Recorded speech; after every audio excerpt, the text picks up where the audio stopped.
Mandi e benvenuti a un vino in un minuto di storia di vino di Friuli Venezia Giulia. Oggi non parliamo di vino, ma parliamo dell'amaro nonnino.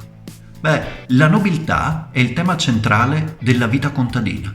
Ogni gesto in questa cultura è nobile. E portare a galla questa nobiltà, che un tempo nobile non era, è compito veramente di chi riesce a guardare il futuro. Bere un po' di amaro, in una situazione ideale, ci rende nobili in questo caso, alla ricerca di quello che noi vorremmo mostrare. Se questo amaro fosse un libro, sarebbe L'Osteria dei Passi Perduti di Angelo Flora. Se fosse una canzone sarebbe Lovely Day di Bill Withers. E se fosse un film sarebbe La dolce vita di Federico Fellini. La nobiltà dei gesti sta nelle azioni e non nelle parole.